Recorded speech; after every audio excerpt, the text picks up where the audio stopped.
First of all, I would like to start this commentary with a statement. If you are looking into doing or have done dimethyltryptamine or ayahuasca in order to get fucked up, bro, then please stop. Click off my video because that was not what the Spice of Life was intended for. If you go into a DMT experience with that mindset, you will be sorely mistaken. To me and countless people around the globe, DMT and ayahuasca are a deeply spiritual and religious experience.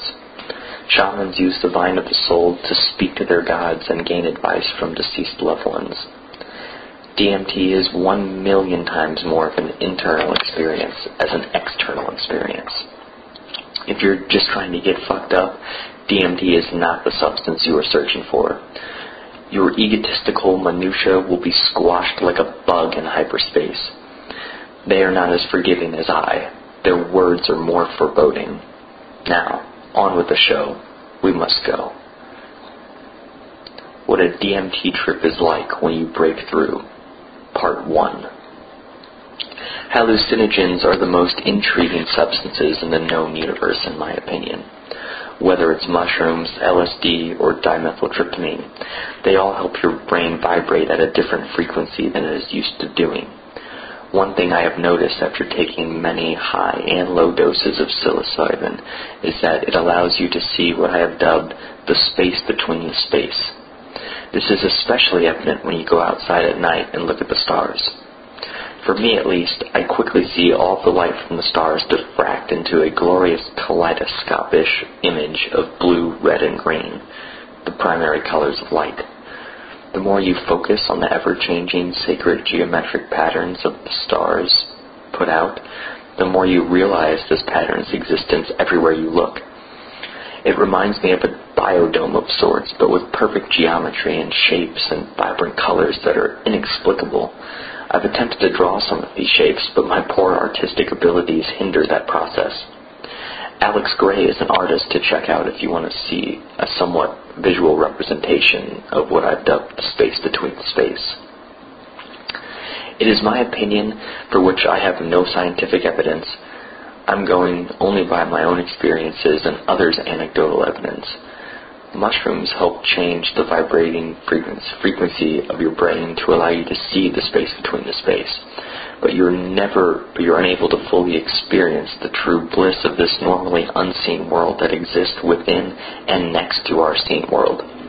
This is why, in my opinion, you have fairly poor motor skills and finger dexterity on mushrooms.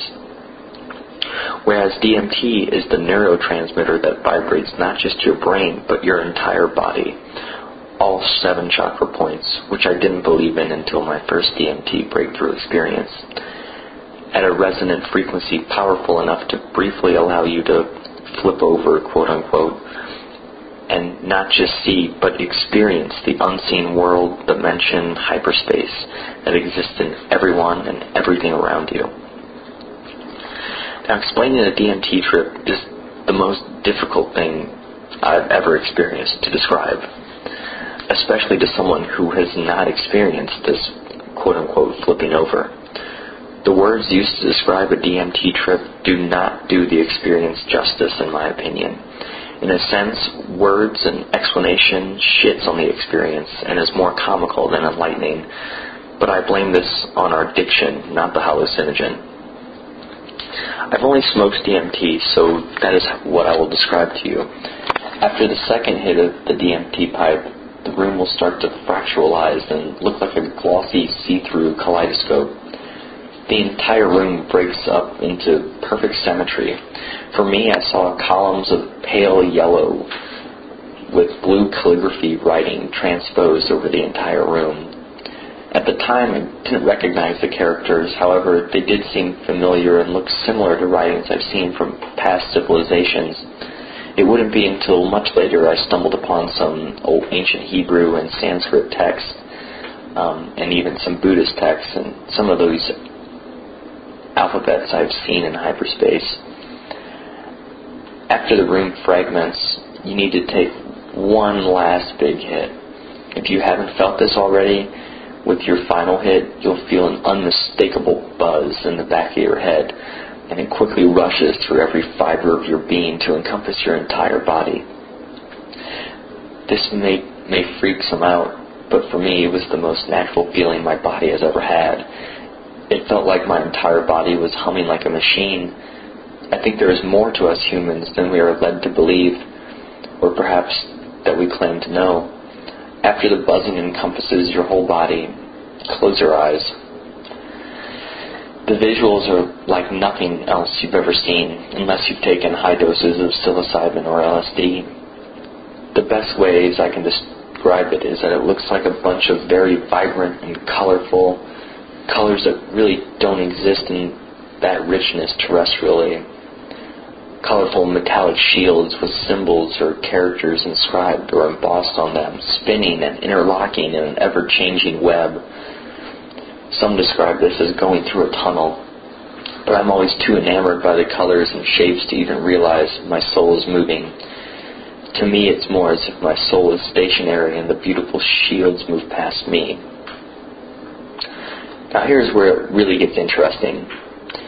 I have not seen or heard any videos on YouTube talking about what happens when you break through on DMT. All the stuff before this is glorious and still the most beautiful thing I have ever seen.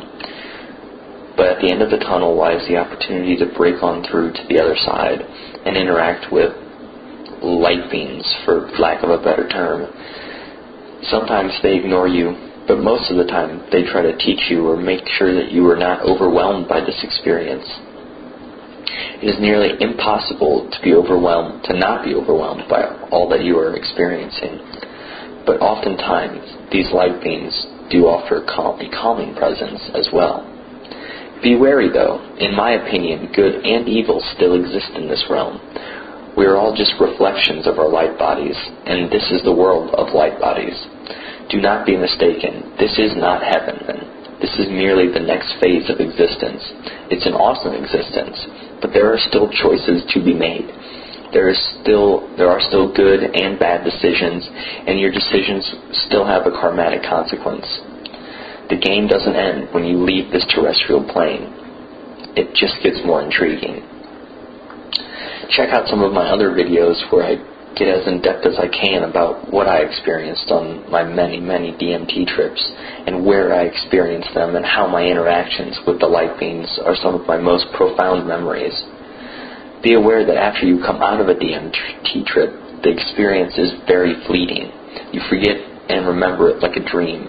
The sooner you're able to write down or speak about your trip with another psychonaut, the more details you remember.